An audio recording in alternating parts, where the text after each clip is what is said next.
Hey gang, AV here, and welcome to my review of the Hiya Toys Injustice 2 Harley Quinn action figure. Here she is in the box. As you can see, it's a window box, so you can see the majority of the accessories as well as the figure right through the front. Here is the box from the side.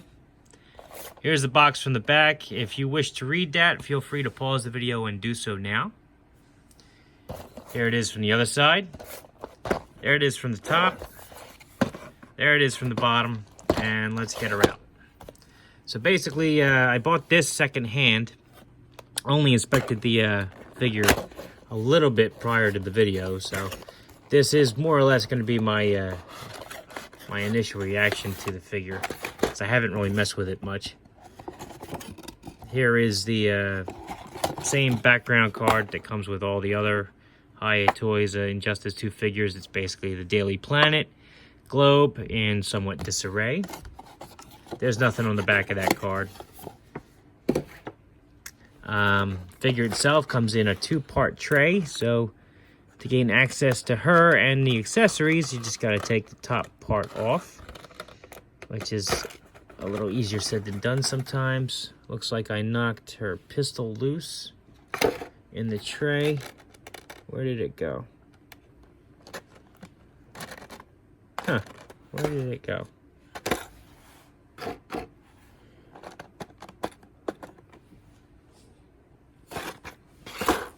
Uh-oh. Oh, okay, it's in there with the mallet. Alright, no big deal. Anyway, I thought I lost something right in the beginning here. That sucks. Alright, but it's not lost. Found it. Everything's cool. Alright, so anyway, figure comes with two grasping hands and... Or no, I'm sorry, 4 different grasping hands. 2 for either side, right and left. They have different sized openings in the hands. I guess depending on which accessories you want to use them for. She comes with a mallet, which has some excellent painted detail on it. The handle is very thin, so this is not going to work with very many figures. She does have, I was just looking at it, a very closed sculpt on this hand, but it's still open, so this would work with this mallet here, as you can see. So she can hold it.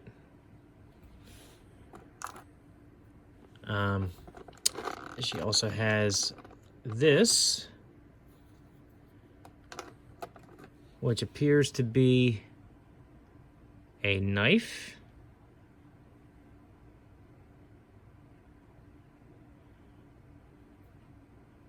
That she can put around her thumb, I suppose, with that hole. Okay, she has a bat.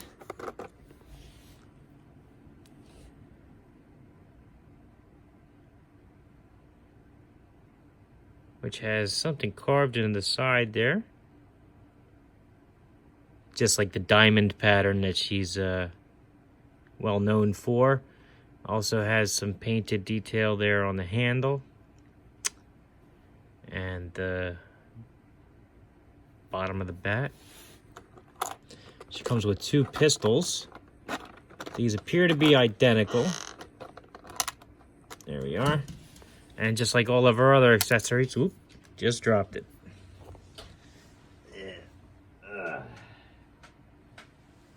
Alright, there we go. It is rather tiny.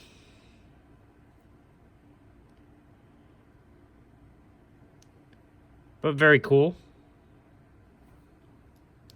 I'm going to keep that out.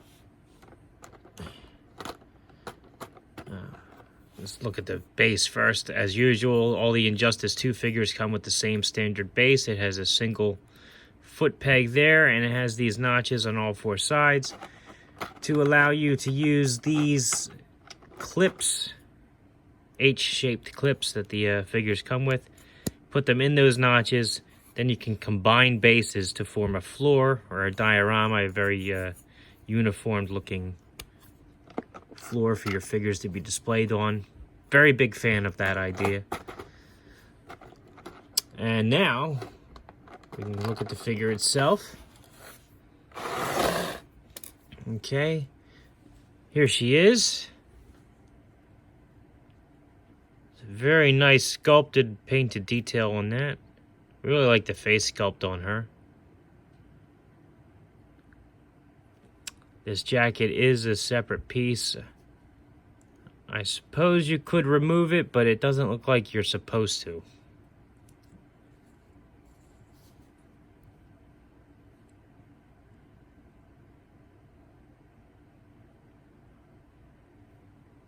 She has 2 holsters on her hips, which appear to be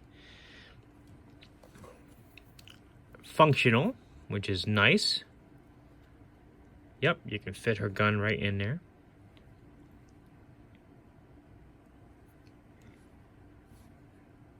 She has separate pieces for her knee pads.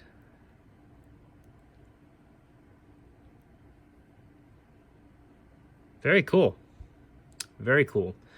Just like the Wonder Woman figure, right away I can see that her wrists are very, very narrow and her hands are pretty dainty. Not a huge fan of that. But all in all, it doesn't look too bad. On this particular figure, her elbow guards, her elbow pads are also separate pieces too. Alright, she's got non-removable goggles on the top of her head. Alright, let's get to her articulation. Take the camera down a little bit. See how she stands on her own. No problem at all. Articulation. Her head's on a ball joint. Can do a full 360.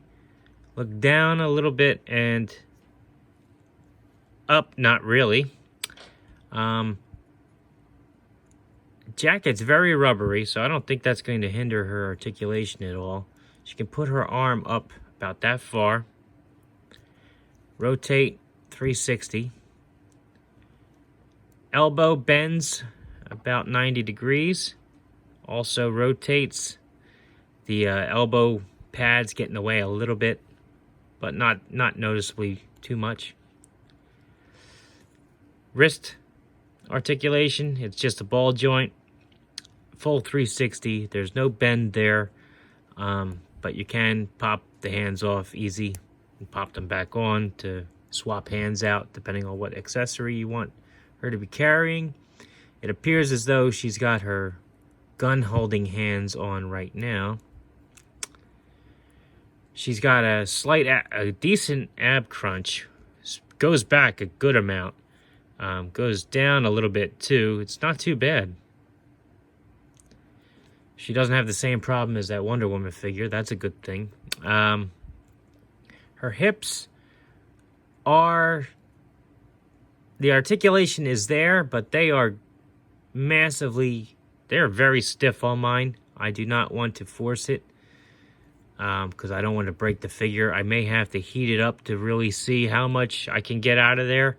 But the way the holsters are attached to, I'm not going to get much motion out of them to begin with, so it may not even be worth bothering for, which is a little unfortunate. I mean, it's soft rubbery plastic. You could probably force it into a sitting position, but I don't know if it'd be worth it. I don't want to break the figure or the holsters, you know. So I guess it's just the design of this figure. I mean, the articulation is there. However, the range you're going to get out of it, I don't know. Knees double jointed. They are hindered by her knee pads, but they can go back a decent amount anyway. Ankles can go forward a decent amount, back a decent amount, and she has a ball joint there, so they do a full 360. Her articulation is not bad. It's what I was hoping for from the Wonder Woman figure, although her articulation there at the hips leaves a lot to be desired. I like the fact that her holsters work. That is a nice touch. Let's see if she holds her bat nice.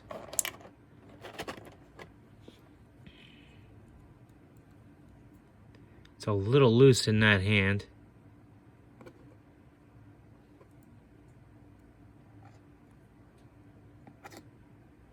but she can hold it. Okay. Oops, just popped her hand off. Oh no, I broke her hand off. Never mind. That tiny little ball joint just broke off. Oh well, I'm gonna have to glue that later.